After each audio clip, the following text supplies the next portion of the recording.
Good evening, everyone. I'm Linda Laurel. Welcome to a new season of Red, White, and Blue. Last year, Governor Rick Perry announced that he would not run for a fourth term, allowing for the first time in more than 2 decades an open election for Texas governor. The race has made national headlines, with Republican and current Texas Attorney General Greg Abbott teeing off against Democratic Senator Wendy Davis. Now, while the governor's race is at the top of the list for many voters, there are a number of other important races and issues on the ballot. So tonight we ask, which races matter? Which debates can voters not afford to miss? And who has the most to gain and lose this election season? To help guide us through this evening's discussion, we are pleased to welcome Austin-based Republican consultant Matt Makoviak, senior editor at Texas Monthly, Erica Greeter, and author, editor, and columnist for the Houston Chronicle, Joe Hawley. And leading our discussion, as always, our hosts, David Jones and Gary Polland. Well, thank you so much, Linda and David. It all starts again. Yes, 14th season, you and me together on PBS. It's hard to believe, isn't it? Yeah, and I've seen Seems you. like yesterday. I see you about once a month is all that I need. Neither of you have aged, or Not much. Great makeup. So I don't know whether, Erica, you have traveled the farthest. I think, Matt, and you're from the same area. Maybe they carpooled.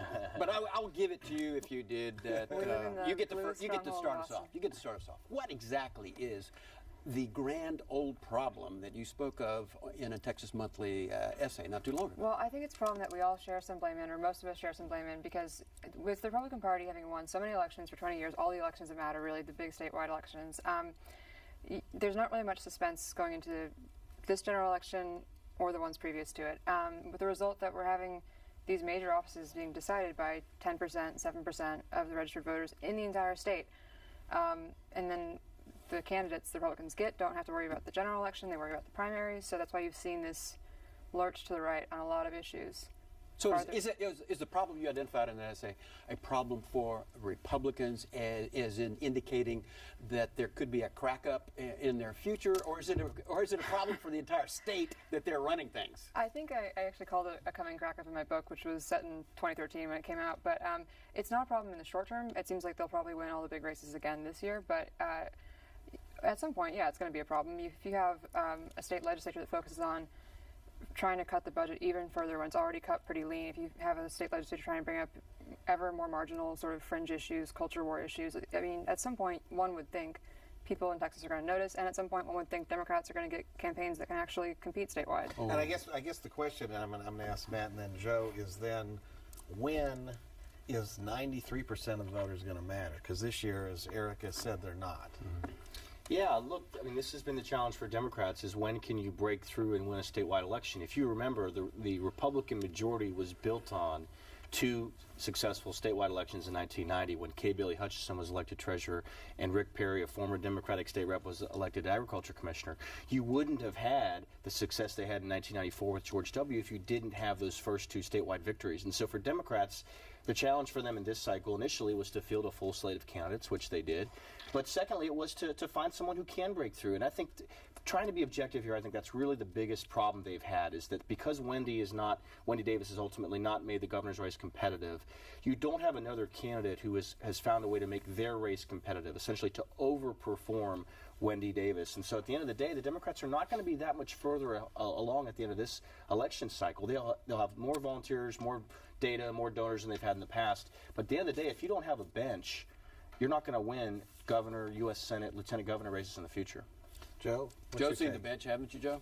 And I'm looking for the bench. I mean, you asked a while ago, David, who it's a problem for.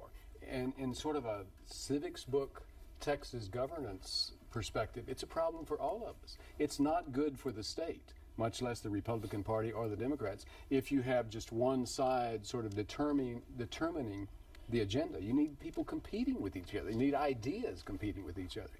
There was, I think it's Robert Cairo's first LBJ volume, and he writes about the young Sam Rayburn in 1907 who's running for the legislature. And he has, I guess it's a Republican opponent, maybe it's a primary opponent, but these 2 guys get in a buggy and they go from town to town together. Right. And they go to the town square. Rayburn tells voters why they should vote for him. Then he turns it over to his opponent. He makes his speech, and then they go on to the next town. I wasn't there, Gary, but I'm assuming that's good for the country. That's good for the state. So maybe we ought to ban TV ads and make candidates campaign together. That's That's the answer. We can't get them to even agree to be on the same stage in debates. I mean, the governor's race has none to speak of. The lieutenant governor's race has none to speak of. They're not really campaigning at all. I mean, Well, wait, we couldn't even get Wendy Davis to do an interview on our show with David and I. After seeing her so debate, I scary. understand why she's not coming. Did you see that, Erica? I did see it, and I think that the debate performance was pretty rough. It seemed very Stiff? very stiff, That's a like good she was word, running yeah. for student council, perhaps. It wasn't really a good performance, but then I think beyond that, there's the issue that Matt points to, which is that if you can run a campaign and lose a campaign, but if you've left some kind of infrastructure or message or platform that's distinguished, with Davis, I'm not sure she has, setting aside all the other campaign issues that she's had and how poorly it's performed relative to expectations, a lot of it's been what she has campaigned on has been her own life story, her own kind of biography, which is plays different ways to different voters, but also doesn't really leave a message for the next Democratic candidate to pick up and take forward. And unfortunately, Wendy is no Ann Richards.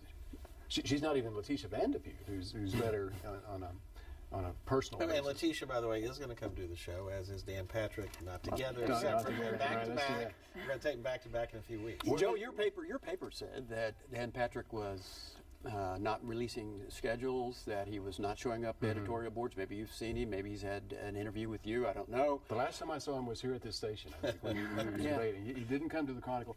But, Patrick's handlers, Alan Blakemore and others, know that the only person who can beat Dan Patrick is Dan Patrick. Dan Patrick.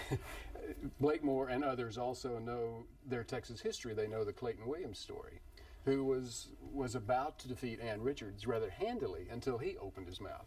And Patrick has a penchant for saying things that could be outrageous. So it's good strategy, whether we like it or not, to keep him corralled. Matt, let me ask Matt, because you're going to answer too, Gary. But what does it indicate about the future governance under Patrick that almost none of his colleagues are contributing to his campaign? And I know they're not. The Senate colleagues of Ms. Vanderpute are not giving her any money. With the idea being that if they don't like him, they can take him out as far as controlling. You always have this important moment at the beginning of every legislative session when the Senate adopts their rules, right? And that's where the two-thirds rule comes into play. If that were to change, you could change that perhaps on a majority vote. So there is going to be a little bit of a give and take here between what does Patrick want to do as lieutenant governor in terms of what those senators are told and what powers they're willing to grant him as lieutenant governor. I wouldn't read too much into whether somebody's giving him money or not. Dan's going to win the lieutenant governor's office. It doesn't matter whether a state senator gives him $1,000 or $5,000. At the end of the day, that's a fairly trivial thing, I think, to look at. What matters more is, does Dan Patrick go forward with reducing the two-thirds rule, probably to a 60% threshold, which is the same threshold they have in the United States Senate? If they do that, that means Republicans can move legislation with 19 out of 31 senators, which is how many they have now. They may have 20 if Connie Burton wins in Fort Worth, and the only marginal state Senate district that we have, and that's the old Wendy Davis seat that she's leaving behind by running for governor. But if you just step back and look at this cycle, to me, what matters most looking forward, the question is, can Battleground Texas say that they increased the statewide vote for Democrats? And that's the question. Bill White was 42.4% 4 years ago. If Wendy Davis somehow underperforms Bill White, given that she'll have had more money, more help, better staff, I mean, up and down every single criteria, she's had a better opportunity to perform better. If she underperforms Bill White, I do think it is going to be hard for Battleground Texas to continue, because they're looking to 2016 to help Hillary, 2018 to perhaps help the Castro twins run for but the statewide difference office. between Wendy and Mayor White was Mayor White had a base in Harris County. Absolutely. He won Harris County. I don't think Wendy performs as well in Harris County as Bill White did. No, I mean, Wendy's base would be Fort Worth, would be her state Senate district. How We'll good see is if she that base? overperforms there or not.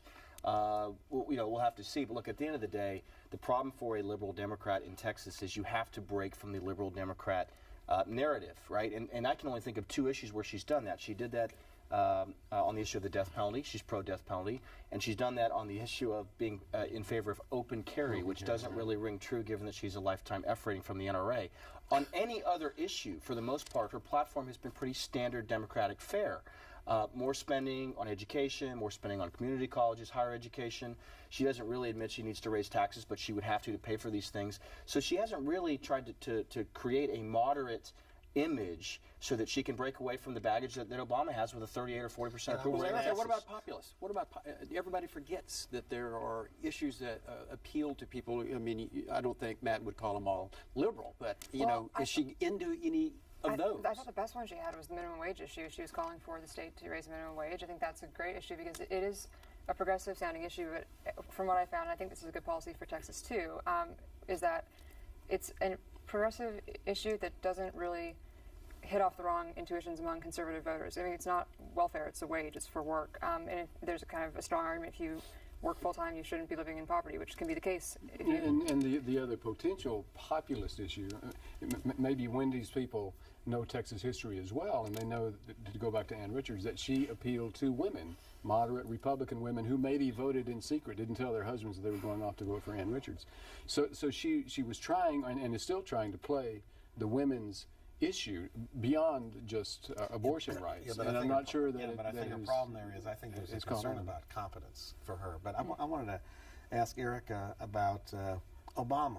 And David mentioned his numbers, but the impact. What's he running for anyway? No, but the impact that has on the Democrats in Texas, because Obama's numbers are in the toilet. Even single women are down on him because of national security concerns, rightly so. So does that mean that it almost makes it impossible for Democrats? Now, even if Wendy did everything she was supposed to do, the undertow was so big from Obama. Well, it's funny. I mean, I think that she has tried, I think, to separate herself from Obama on occasions. I think last year she said that she thought Texas should expand Medicaid, but only under Texas's own terms, and that was kind of not quite the Democratic Party line. Like most Texas Democrats, she's not quite as far left as President Obama is, but nonetheless, it is a big problem. That was the best moment, I thought, in the debate was when General Abbott asked her, "Do you regret voting for Obama?" That was just a great question. Just like, now, Joe, was was her answer pathetic? Joe, was her answer pathetic? It was unfortunate, I guess. But it's sort of like George P. Bush not saying whether he would endorse his dad if he runs for president. We could have some court rulings that could possibly make a difference. Feel free to discuss whether or not what happens with our abortion law might raise the attention of women voters, perhaps, and voter ID as well. I don't think in either case, I could be wrong, Erica, tell me if you think I'm wrong, but I don't believe in either case you're going to have a final ruling on either issue before the election. You've had preliminary rulings on both that have been better for Democrats than Republicans, and now they're being sent to the appeals courts to review. I think Supreme Court in one case and appeals Fifth Circuit in the other. But to your core question, are those initial rulings going to be mobilizing constituencies that would be good for Democrats? Potentially. I still think if you look at the abortion issue, we are a pro-life state. And so to the extent that the ruling may undermine the law, I still think to the extent it mobilizes pro-choice voters, I think it also mobilizes pro-life voters. So I think that's probably a wash. The question to me is going to be, again, where is Wendy strong? And where is Abbott strong? Abbott's raised more money in this campaign than any person in the history of Texas politics at the state level. But he hadn't spent it all. Hadn't spent it all and doesn't need to. And so he's going to have probably a huge war chest going forward so he can have a huge impact next year. But Wendy's raised a lot of money too. That shouldn't be understated. She's raised a tremendous amount of money. Most of that's been based on her celebrity. She did a lot of that early in the months after the filibuster. But she had to fill that in and make this race competitive to get late money, and I think that's where she's had a challenge in the last few months is to get late money because the race isn't truly competitive. So no one sees an October surprise that might come from Wendy? I don't know what it would be. The surprise would be maybe from Battleground Texas in November. If there's some kind of subliminal effort that bears fruit in November and gets the vote certainly yeah, bragging Erica, about it. Is Battleground Texas or any let's step back. Voter turnout period. This is a campaign. These statewide campaigns are basically taking place in the dark. Nobody's paying attention to them. And Gary, this state has the worst turnout record already in the country. So this time, I mean, could it be worse, or is the Democrats' secret plan to lull the Republicans into sleep, so they really don't do much, and then they're going to the battle around Texas is going to try out all these people they've identified and surprise Republicans and the Democrats. It's an amazing theory. I mean, There'll be lines like you saw in South Africa when the Mandela era. You're right, so surprised. Or Cincinnati. I don't think there's. I hate to disagree with you again. I doubt that could happen. I think even in the primary, the turnout on the Democratic side, it was about half what the Republican turnout was in the primary. Of course, there were fewer contested primaries in the Democratic side, but I guess Davis got fewer votes in the primary, I think, than Bill White did in 2010. She did, and she got trashed down in South Texas among Yeah. Hispanic 26 voters. counties in South Texas. So she's not So going no name opponent. And I think actually Abbott has been doing quite a bit of work, especially in South Texas, Right. to A lot of register Spanish, turnout a lot of voters and so on. Spanish. So Yeah, Well, and, you just- and the Abbott campaign, sorry to interject, the Abbott campaign believes that they're going to perform at a 40% level with Hispanics and perhaps as high as 50%. Republican Party of Texas Chairman Steve Ministeri has told me that directly. So they are working very much, General Abbott spent 3 days in South Texas doing voter contact the weekend of the first debate. He announced in San Antonio his wife will be the first Latina First Lady of Texas. I mean, I think he has Spanish language ads. They've done a ton of outreach. So we'll see. And I mean, to me, that is a very interesting subplot to this governor's race is where is Abbott's performance with the Hispanic vote in Texas? Was it North Carolina where the Obama campaign found voters that no one knew even existed? So maybe that's what's going to happen here. Anything's possible. but you got to find them, you got to register them, you have to get them to turn out. Then you got to get them out to vote. So, It's so hugely how about expensive. corollary question? What motivates Republicans to vote? Because the theory is probably here. Like we've all said, well, the races are over. Republicans are going to sweep. So Erica wrote do they it. turn out? She wrote about that in her piece. But I actually like her to talk about it. Restoring a gays, with therapy and that the was platform. part of the platform, restorative therapy. That's why for Republicans gay are going to turn out and vote. Of course, well, of course. it's- State Board of Education just says that they're going to ask that Moses and John Calvin and Thomas Aquinas be identified as influencing the founding fathers. So this is the kind of thing that, while we can debate any of these issues, I think we can all agree that these are sort of smaller issues, perhaps not what a state of this size and with this many complexities and with this many needs as far as transportation, public education, higher education, water should be dealing with, really. If that's what's driving Republicans to the turnout, I don't think that really helps their problem over the long term. You've got Obama leaving in 2016. No one who will animate Republicans in Texas as much as Obama for probably a generation. You have a series of candidates who will win their offices and then be in their offices. 8 years. And we'll see how they perform, but then they're going to be on the public stage for the next 4 years at least, and that could have adverse. In what you've talked about, I think my belief, and I think a lot of people I talk to, is that the big test for the coming leadership in the state is, are we going to have solutions to Texas's challenges or not? Because if we don't, then your scenario is going to follow. Because at some Water, point, transportation, education, things that would seem to be important. right, and indeed, Medicaid is part of that issue. We have, our Medicaid system is not sustainable. I mean, there's all these things, and there are actually good conservative ideas to deal with every one of them. But somebody's got to start talking about it I hope and that advance happens. it. I think that we've, for the past 10, 12 years at least, the state's been doing so well on kind of the big issues. And we've seen sort of continuously strong economic performances. We've seen continuous population growth. We haven't seen a lot of things that other states have seen that have caused kind of civic unrest or civic dissatisfaction with the current leadership. If that changes, then suddenly people pay attention, I would think. Well, Joe, Erica mentioned the minimum wage, and returning to the populist theme, Standard & Poor's just issued a release that says economic inequality or income inequality in the state of Texas is actually slowing our growth. We've got 1/3 of our jobs is dependent upon oil and shale gas exploration, and we've got nothing but minimum wage and low income jobs that we've created. And how do we keep funding services with that? If you were truly a populist candidate who was engaging the voter, you can make that case for the minimum wage, for education, for transportation as an economic problem. If people can't get goods and services from one place to another. But I haven't heard Wendy doing that. And, Greg Abbott hasn't. He's talked about transportation, but not in the same vein that we're talking about. There's also a populist thing happening on the right, I think, and you see that, I think, this year with regard to the immigration debate. I mean, I was listening to talk radio on the way over here and hearing about who's the candidate who's going to stand up against people taking jobs from American workers and that kind of, so that strain, I think, is happening over there too, and I'm not sure if it's more effective on that side. Certainly the immigration discussions heated up for them. No, absolutely. So please help me understand why it is that Greg Abbott is in his wheelchair in every commercial.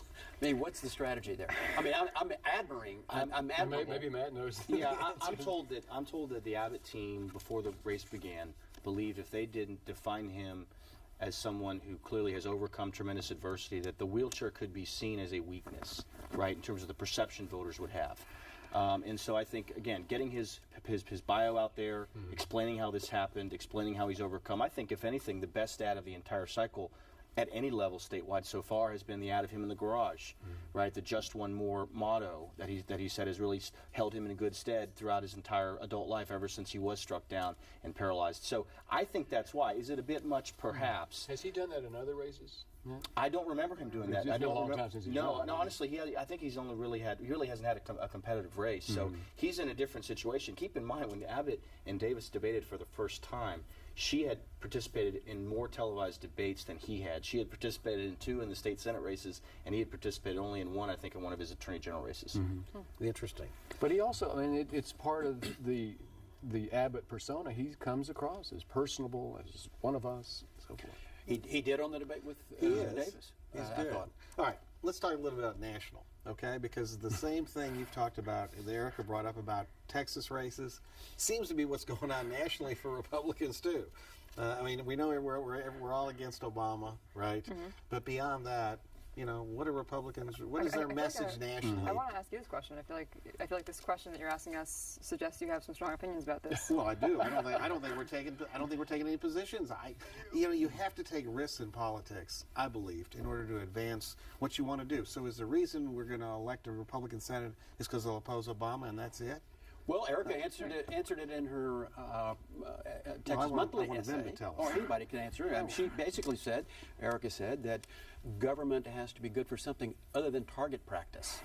and so whatever Republican is standing up for government is going to mean that they're going to be doing well. And I give you, one example would be, Erica, there are good Republican plans there, which I call reforming Obamacare, because they're not getting rid of Obamacare. There's aspects of Obamacare that are good, no pre-existing conditions being one. So there are ideas to reform. Good idea, but nobody wants to talk about it. Okay, we do have some ideas on immigration reform the Republicans have developed that make sense. Get control of the borders, but also deal with the millions of people who are in the country illegally. They're law-abiding. So there are ideas on this. But because of what you talked about, the fact that I call it the 4%, actually, that make all the decisions, and it's true almost all over the country for both parties, we don't have enough people beyond the 4% in each party making any of these decisions. And with gerrymandering, we have single-party districts. Did he answer your question? No, of course. I'm thinking, to what extent I agree. I guess it is to a pretty significant extent. It might be more than 4% in some states, but there is this tendency, it seems, and maybe I'm seeing it this way because I'm covering Texas politics and they're all Republican primaries, but in the Republican primary, at least, in national primaries, you see this sort of intense fear of being outflanked on the right. So everyone's kind of always rushing to the right. And if you have any moment of doctrinal unsoundness, you're going to get punished for it. And there'll be like months of speculation about, can you be trusted ever again? Rick Perry and Jeb Bush both saw that on immigration-related statements. Neither of those people are usually considered anything other than conservatives in a pretty straightforward way. But they both, have taken some hits for pretty anodyne comments, and will do so in the future. So the explanation, I guess, what you're telling us is the reason we're not hearing more talk about issues in public policy from the Senate candidates around the country the Republicans hope to win is because if they take a position, they're going to get people mad at them, and so instead you try to just be against Obama and hope it works. Not just people, their base, their primary voters. Again, on the talk radio show I heard this morning, which is very influential to me, there was some speculation about a theory that was advanced that Republicans retake the Senate in this year, and then they will pass a comprehensive immigration reform that they'll describe as not being amnesty, but it'll really be amnesty. And they'll do that in order to pave the way and kind of settle the issue so that Jeb Bush or somebody can be president. Interesting. So, prediction. Well, we got 1 minute left, so we got predictions, Joe. What's going to happen in November in Texas? I fear it's a Republican sweep. And I say fear because, as I said earlier, it's not good for Texas. Harris County, same thing?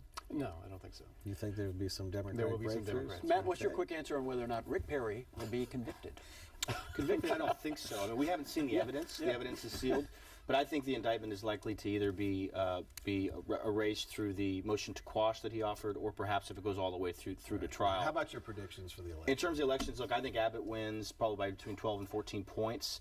And so Wendy will be right near that Bill White percentage. I think the other down ballots on the Republican side will all win as well, probably by 8 to 10, 12 points. Yeah. I think Abbott will win also, and I hope that lots of Texans turn out to vote to at least get practice in voting. Thanks for There coming. you go. Thanks for coming, Erica. Thank you all. Linda? Great discussion. We need practice in voting. Practice in voting. I like You gotta that. vote. We need to pay 'em. Really. Gotta Well, vote. there's something to be said for that. Or at least have Okay. a lottery. Give Well, away. remember, you can catch Red, White, and Blue every Friday at 7:30 p.m. right here on TV8, and again Saturdays at 6:30 p.m. We also invite you to visit us online and send us your comments. We want to hear what you are saying about the issues that affect Houston. You can submit your comments at houstonpublicmedia.org or on Facebook. And while you're there, don't forget to like us. Thank you so much for watching. We'll see you again next week. Good night.